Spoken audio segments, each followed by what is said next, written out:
A gracious good day to one and all once again.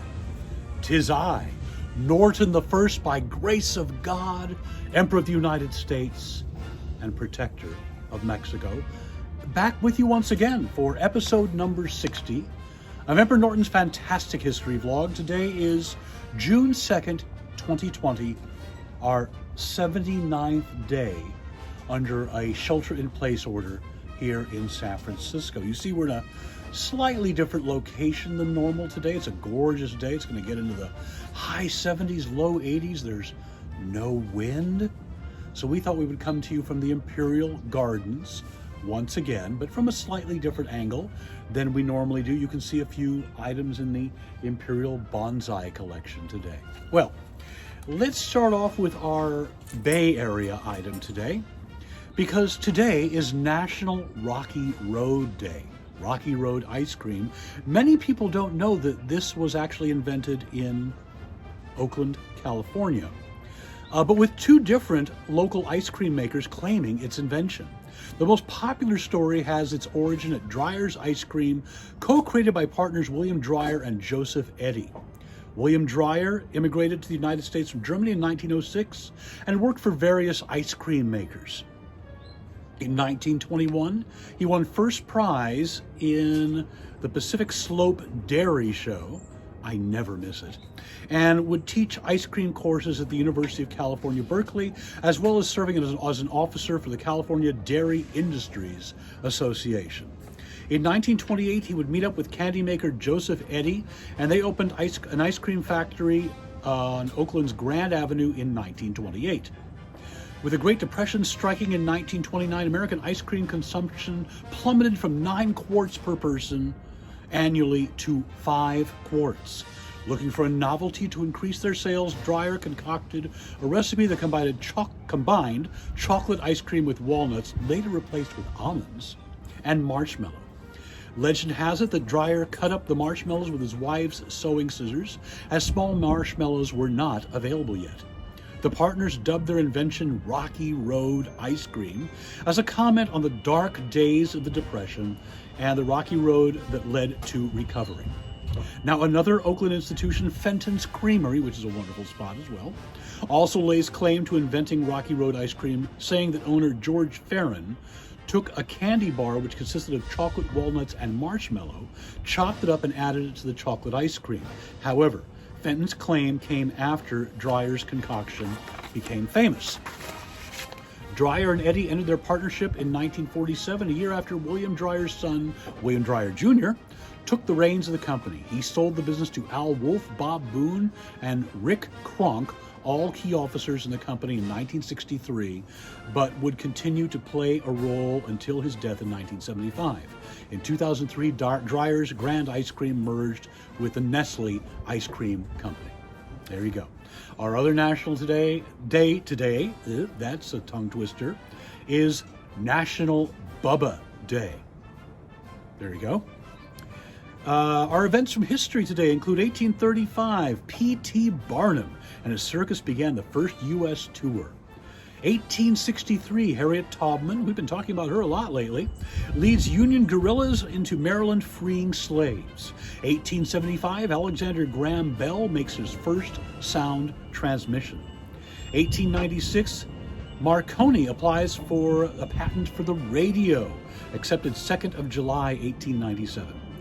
1924, President Calvin Coolidge signs the Indian Citizenship Act, declaring all Native Americans to be American citizens.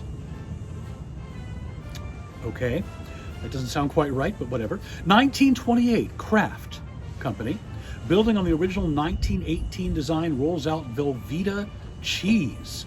It was invented in 1989 by Emil Frey of the Monroe Cheese Company in Monroe, New York, and in 1923, the Velveeta Cheese Company was incorporated as a separate company and then sold to Kraft Foods in 1927.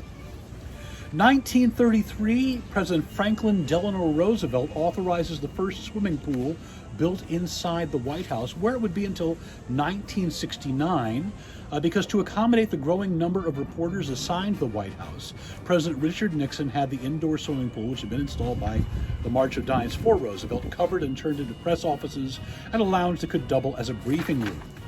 In December 2005, the White House announced the intention to renovate the aging press briefing room and cramped press corps offices. President Bush W. reopened the renovated room in a ribbon cutting ceremony on the morning of July 11, 2007. The former pool is now a computer server room. 1935, famed baseball player Babe Ruth announces his retirement at the age of 40. 1953, on this day, was the coronation of Queen Elizabeth II in Westminster Abbey, London, England. Congratulations, Becky. I wish I could have been there, but I'm the Emperor of the United States, and also it's difficult to get there, although I am a British citizen originally. 1959, poet Allen Ginsberg writes his poem Lysergic Acid in San Francisco. 1981, Barbara Walters famously asks Katharine Hepburn, "If you were a tree, what kind of tree would you be?" Considered to be the stupidest question ever in a celebrity interview. Congratulations, Barbara Walters. Let's get on to our births. 1731, First Lady, Martha Washington. 740, the Marquis de Sade. 1930, Charles Pete Conrad Jr. He was an astronaut for Gemini Missions 5, 11, Apollo 12, and Skylab 2. 1936, the original Hot Lips Houlihan from the movie MASH, Sally Kellerman, who I had the pleasure of having dinner with once. 1941, drummer for the Rolling Stones, Charlie Watts. 1941 also, actor Stacy Keach. 1944, composer, piano player Marvin Hamlisch, who you know got his start playing piano for Groucho Marx in his tour that he did late in life. Groucho, that is, not Marvin Hamlisch. 1948, the Beaver himself, Jerry Mathers. 1951, Gilbert Baker, American gay activist and the designer of the rainbow flag. Happy birthday, Gilbert. Unfortunately, he passed away a couple of years ago. 1944, Michelle Steele of the band The Bangles. She was also in the Runaways for a time. There's a person who looks a lot like me, they say, who went to high school with her and happens to know her real name, but we will not divulge it. 1955, comedian, great mimic, Dana Carvey. I wonder if he does an imitation of me. Let's get into our deaths today. 1941, Lou Gehrig, famous baseball player, died of motor neuron disease at the age of 37. The disease is now called Lou Gehrig's disease in his honor. 1961, playwright George S. Kaufman wrote such plays as The Man Who Came to Dinner, You Can't Take It With You, The Coconuts, the Marx Brothers play and movie, just to name a few, one of the greatest playwrights in American history. 1969, actor Leo Gorcey of the Bowery Boys. Another actor, 1990, Rex Harrison. 1993, Norton Simon, American industrialist, hunts foods, and also the Norton Simon Museum, wonderful thing in Pasadena. 2001, very, very funny lady, Imogene Coca. If you're of a certain age, you might remember her from your show of shows, or if you're a bit younger, you might remember her from National Lampoon's Vacation. She was wonderful in that role. And 2008, we lost blues guitarist Bo Diddley. Well, that wraps it up for today. What a lovely day it is indeed. Until we see you again, stay safe, stay healthy, stay inside until further guidance. If you go outside, wear a mask. Don't take unproven remedies. Please don't destroy property. Oh, I saw Lazarus just come down the back stairs. And until we see you again, be kind to one another. A gracious good day.